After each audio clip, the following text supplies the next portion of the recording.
Mfuko wa Faraja si mfuko wa kawaida wa kifedha. Ni kielelezo cha mshikamano, utu na utamaduni wa kusaidiana unaoitambulisha Jeshi la Polisi. Unatukumbusha kuwa pamoja na kuwa maafisa wakaguzi, askari na watumishi raia tunaotekeleza jukumu la kulinda usalama wa raia na mali zao, sisi pia ni binadamu tunaokumbana na changamoto, misiba na majonzi kama ilivyo kwa Watanzania wengine. Katika nyakati hizo ngumu, ni muhimu kwa mtumishi kutambua kuwa hayuko peke yake, bali ana familia kubwa ya Jeshi la Polisi inayosimama naye, inamfariji na kumpunguzia makali ya majonzi anayoyapitia. Ninafahamu kuwa fedha zinazotolewa na mfuko haziwezi kufuta maumivu yanayosababishwa na msiba au janga. Hata hivyo, zinabeba ujumbe mkubwa zaidi ya thamani yake kifedha. Ni ishara ya upendo, mshikamano na kujali kama ilivyo katika utamaduni wetu wa Kiafrika. Nimefarijika kusikia taarifa ya mwenyekiti wa mfuko, Kamishna Tatu Jumbe, ambayo imetoa picha ya maendeleo ya mfuko tangu mkutano mkuu uliopita.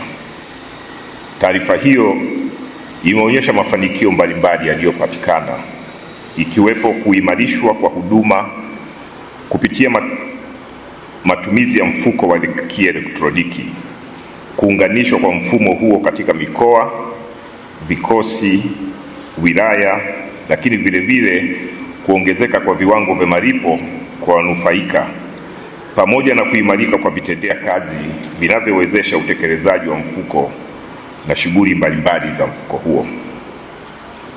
Mafanikio haya yanadhihirisha dhamira ya uongozi wa mfuko ya kuendelea kuboresha huduma kwa wanachama wake. Mwanasaikolojia Christine aliwahi kusema, na naomba ninukuu, "We are bigger than our pain. We are also the love holding the pain." Mwisho wa kunukuu.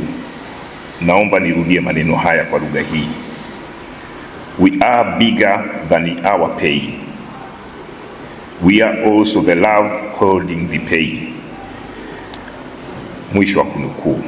Kwa tafsiri isiyo rasmi, alimaanisha kuwa sisi ni wakubwa kuliko maumivu yetu, na upendo tunaooneshana ndio unatusaidia kuyavumilia. Sisi ni wakubwa kuliko maumivu yetu, na upendo tunaooneshana ndio unaotusaidia kuyavumilia. Kwa mtazamo wangu, sehemu ya upendo huo tunauonesha kupitia mfuko wa Faraja. Hauondoi majonzi yaliyompata mwanachama, lakini humhakikishia kuwa bado ana familia inayomjali, inayosimama naye na inayomtia moyo katika kipindi kigumu anachopitia. Niutake uongozi wa mfuko kuendelea kuimarisha uwazi na uwajibikaji kwa kutoa mrejesho kwa wanachama kuhusu mapato, matumizi na akiba za mfuko angalau kwa kila robo ya mwaka. Sambamba na hilo, endeleeni kuusimamia na kuuisha mfumo wa kielektroniki wa mfuko ili kuhakikisha usalama wa taarifa za wanachama na kuongeza ufanisi wa utoaji wa huduma. Ninayo imani kuwa katika mkutano huu mtajadili kwa kina taarifa mbalimbali zitakazowasilishwa na kufanya maamuzi yatakayoimarisha zaidi mfuko huu ili uendelee kuwa tegemeo la watumishi wa Jeshi la Polisi wanapokumbana na misiba na matatizo mengine mbalimbali.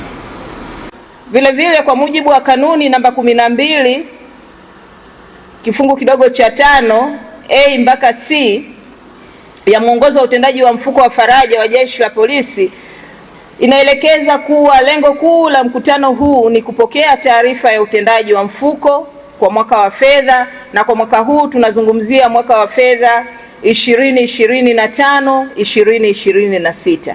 Lakini pia kupokea taarifa ya mapato na matumizi ya mfuko kwa mwaka husika na kujadili masuala mbalimbali yanayohusu maendeleo ya mfuko, kupokea mapendekezo ya kuboresha shughuli za mfuko na vile vile kuweka maazimio ambayo huwa ni dira na nyenzo ya kujipima katika utendaji wa mwaka unaofuata. Afande mgeni rasmi, kwenye mkutano huu tumepanga kuwa na uwasilishaji wa mada mbalimbali ambazo zina maudhui ya management na uendeshaji wa mfuko zikiwa na lengo la kuongeza ufanisi. Mwaka uliopita kwenye mkutano mkuu kama huu, Secretariat ya mfuko ilitoa taarifa ya mafanikio makubwa ya mfuko kwa kuanzishwa kwa mfumo wa kielektroniki ambao jumla ya komandi 43 zenye wilaya 109 zilikuwa zimepatiwa vitendea kazi ambavyo vilikuwa ni kompyuta na printer na kuunganishwa kwenye mfumo wa kielektroniki wa mfuko wa Faraja kwa lengo la kurahisisha utoaji wa huduma za mfuko kwa wanachama.